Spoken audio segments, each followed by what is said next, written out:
Hey guys, LevelCap here, and welcome to This Week in Gaming, your weekly news update on everything going on in the world of video games. And this week was a packed one with some big news for Battlefield 6 players. Valve may have just ended the Counter-Strike 2 aftermarket skin trading scene. Arc Raiders sweeped up big time with their latest playtest, and much more.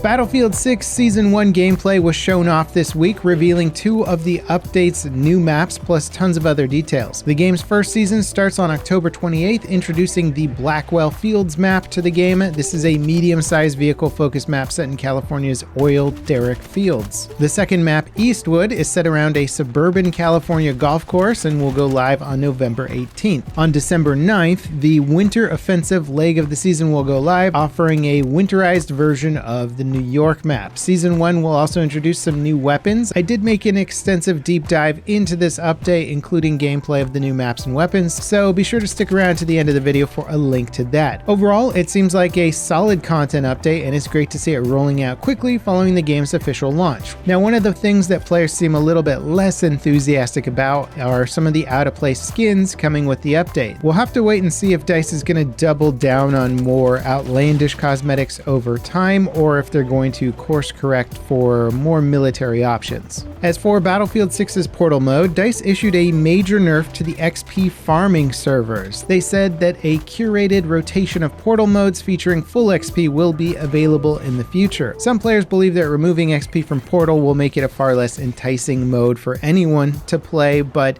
it was being abused to farm weapon unlocks and levels. In other Battlefield news, several former employees of the now defunct Ridgeline Games studio didn't get their names listed in the Battlefield 6's credits. This is despite members of the studio apparently spending years working on the game's single-player campaign. The studio was shut down last year by EA, with recent reports suggesting that EA placed unrealistic goals on their work and ultimately shifted development to the existing studios already working on the franchise. Ridgeline was opened by EA in 2021 and headed by Halo co-creator Marcus Leto, and while it's unclear how much of Ridgeline's work ultimately made it into Battlefield 6, Leto issued a statement saying that these talented developers worked tirelessly for 1 to 2.5 years building the foundation of the game. And despite their significant contributions, most who were laid off were relegated to a special thanks section at the very end of the credits, and several were omitted entirely, including myself.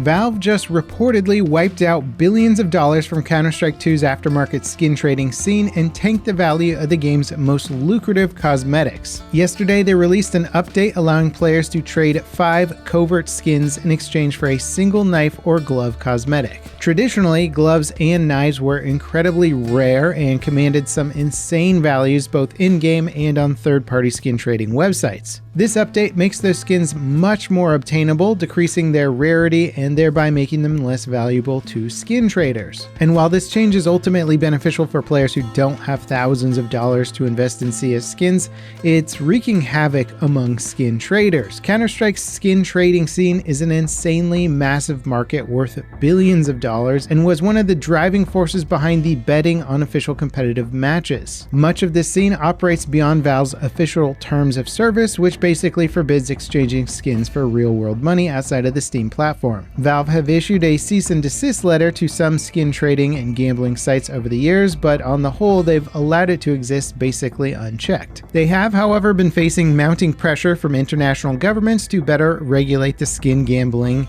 in and out of the game. And until this week's update, the most recent change was introducing a new loot box system that let players re-roll cosmetic drops a set number of times per week and then directly purchase their chosen skin for its Steam market value.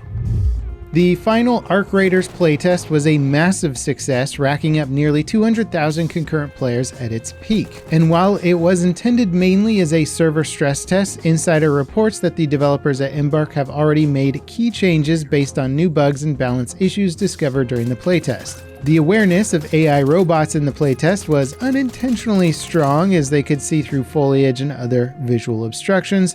The playtest graphics also featured some noticeable downgrades, like interior lighting that should be fixed for the full release. A high-tier loot spot exploit that let players bypass its locked door was also patched, and back-end issues affecting server stability were fixed. Overall, it sounds like the launch has a decent chance of going quite smoothly, and I'm very excited to get my hands on the full game. Arc Raiders is one of my most anticipated games of the year, and if you want to see why, stick around to the end of this video for more. Apparently, all of the layoffs Microsoft have made across its gaming brands was the result of them chasing a 30% profit margin. Reporting by Bloomberg suggests the tech giant is demanding Xbox achieve profit margins that are well above the industry average. To hit these arguably unrealistic targets, several Xbox-owned studios resorted to layoffs or outright canceling upcoming projects. According to Bloomberg's report, the average profit margin in game development industry is between 17 and 22%.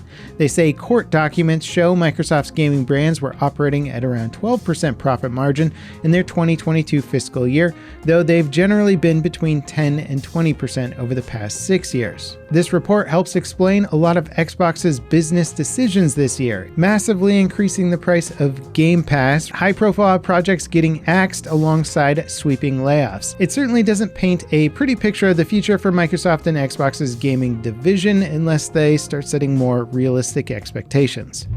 Speaking of financial woes, Alan Wake and Control developer Remedy will be under new leadership as their current CEO, Tero Virtala, who has been in the position for the past 6 years. And weak sales of the recent co-op survival shooter FBC Firebreak caused investors to issue a profit warning for the company. While Remedy's games are critically praised, they often struggle to reach mainstream success. They recently released Alan Wake 2 to much fanfare, but due to an exclusive funding and licensing deal with Epic Games, they missed out on selling the game on Steam, likely costing them hundreds of thousands if not millions lost in sales. PayDay 2's life cycle is apparently not over, as the game's publisher Starbreeze has moved support to a new studio. Sidetrack Games will be releasing a patch in the near future to help revitalize the game with stability and quality of life improvements. Starbreeze's internal studio will focus exclusively on Payday 3 content. The game has struggled to match Payday 2's success and frequently dips below 1,000 concurrent players on Steam.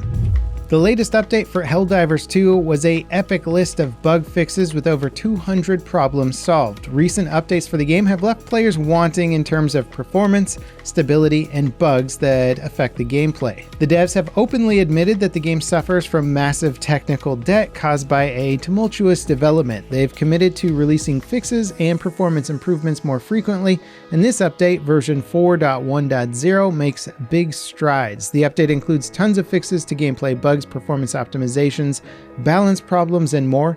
It's also the first in a long line of updates that will target issues with the game. In our final story this week, a fan-made Futurama game is going viral. Futurama Hit and Run is a total conversion mod for the cult classic Simpsons Hit and Run game. A trailer and demo of the project was released this week. It's still early days for the mod, as it only features a single level and is missing lots of assets like voice acting and characters and missions. One of the lead designers for the original Simpsons game even commented on the trailer, saying that they want to play it. Now, if you guys want to see a deeper dive into the Battlefield 6 Season 1 content, check out this video here. The 2 new maps look incredible. Honestly, they're fantastic. I think they're going to be some of the fan base's favorite. And if you want to see some Arc Raider stress test gameplay, I had an absolute blast playing with Matimio and Tomographic. And if you enjoyed this weekly news coverage, don't forget to drop me a like, subscribe for more content like it, and I'll see you guys next time. This is Level Cap, signing off.